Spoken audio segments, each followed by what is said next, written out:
अस्सलाम वालेकुम, welcome to my YouTube channel. Math notes में आपको class 9th 10th first year और सेकंड ईयर की तमाम एक्सरसाइजेस के सॉल्यूशन बताए जाएंगे। इसके अलावा SLO बेस्ड क्वेश्चन और उनके भी सॉल्यूशन बताए जाएंगे। मज़ीद मालूमात के लिए मेरे चैनल को सब्सक्राइब करें और अपनी राय का इजहार कमेंट सेक्शन में करें। सब्सक्राइब करने के लिए बेल आइकन को दबाएं। आज की ये वीडियो 9th क्लास के स्टूडेंट्स के लिए है। पिछले वीडियोस में हम लोगों ने मैट्रिसेस और टाइप्स ऑफ मैट्रिसेस के बारे में पढ़ा था। आज हम कुछ मैट्रिसेस को देखेंगे जहाँ पे हमने उनकी ये टाइप बतानी है कि ये मैट्रिसेस हैं कौन से। जैसा कि मेरे पास ये देखें, फर्स्ट मैट्रिक्स जो मेरे पास लिखा हुआ है। अब मैंने कहा था कि जो ऐसा मैट्रिक्स जिसकी तमाम एंट्री ज़ीरो हों वो नल मैट्रिक्स होगा। अब ये देखा जाए तो 2 इंटू 2 का मैट्रिक्स है, लेकिन इसकी सारी एंट्री ज़ीरो हैं। क्वेश्चन में अगर पूछा जाए कि आपने स्क्वायर मैट्रिक्स को आइडेंटिफाई करना है या रेक्टेंगुलर, तो जस्ट जितना पूछा जाए आपने उतना ही आंसर करना है। स्क्वायर मैट्रिक्स पूछा है तो स्क्वायर लिखेंगे, लेकिन अगर नल के बारे में पूछा है तो फिर हम इसे नल या ज़ीरो मैट्रिक्स कहेंगे। नल और ज़ीरो मैट्रिक्स। अब ये देखिए, ये मेरे पास एक मैट्रिक्स है जिसमें कॉलम तो मेरे पास 3 है लेकिन रो मेरे पास 1 है। तो ऐसे मैट्रिक्स को हम लोग रो मैट्रिक्स कहेंगे। क्योंकि इसकी एक ही रो है तो इसलिए ये रो मैट्रिक्स होगा। अब ये देखें, ये मेरे पास मैट्रिक्स है, इसकी एंट्रीज 1 2 3 4 5 6 हैं। ये मेरे पास रो कॉलम में तो इस तरह कुछ नहीं है, लेकिन ये देखा जाए इसकी मेरे पास नंबर ऑफ़ रोज़ और नंबर ऑफ़ कॉलम इक्वल नहीं है। और ऐसा मैट्रिक्स जिसमें नंबर ऑफ़ रोज़ और नंबर ऑफ़ कॉलम इक्वल ना हो तो ऐसे मैट्रिक्स को हम लोग रेक्टेंगुलर मैट्रिक्स कहते हैं। रेक्टेंगुलर मैट्रिक्स जिसकी नंबर ऑफ़ रोज़ और नंबर ऑफ़ कॉलम इक्वल ना हो।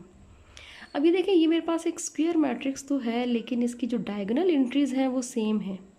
तो हमने स्केलर मैट्रिक्स के लिए क्या कंडीशन पढ़ी थी कि square matrix is called scalar matrix if diagonal entries are same.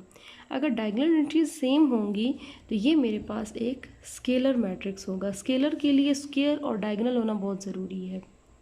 अब ये देखें, ये मेरे पास एक मैट्रिक्स है जिसमें मैंने कहा था कि कम से कम एक डायगोनल एंट्रीज आपकी नॉन ज़ीरो होनी चाहिए। और अगर देखा जाए दोनों ज़ीरो नहीं है, एक नॉन ज़ीरो है मेरे पास, तो बाकी सारी एंट्रीज अगर ज़ीरो भी हो जाएं तो मेरे पास जो डायगोनल मैट्रिक्स होगा, डायगोनल मैट्रिक्स होगा, क्योंकि इसकी एक डायगोनल एंट्री नॉन ज़ीरो है। अब ई मैट्रिक्स मेरे पास देखें तो इसमें जो डायगोनल एंट्रीज़ हैं मेरे पास वो 1 है। तो यूनिट मैट्रिक्स या आइडेंटिटी मैट्रिक्स के लिए यही कंडीशन की कि a diagonal matrix is called a diagonal matrix called identity matrix if diagonal entries are 1।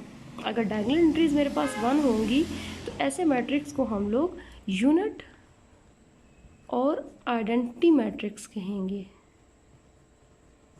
Identity matrix ऐसा मैट्रिक्स जिसकी डायगोनल एंट्रीज 1 हो। ठीक, अब मेरे पास ये मैट्रिक्स है, देखें ये इसकी मेरे पास कॉलम तो मेरे पास एक ही है लेकिन रोज़ मेरे पास 3 हैं। तो देखा जाए तो एक लिहाज से ये रेक्टेंगुलर मैट्रिक्स ही बनता है। हम रो मैट्रिक्स को भी रेक्टेंगुलर मैट्रिक्स इसलिए कह सकते हैं क्योंकि नंबर ऑफ़ रोज़ और नंबर ऑफ़ कॉलम इक्वल नहीं है।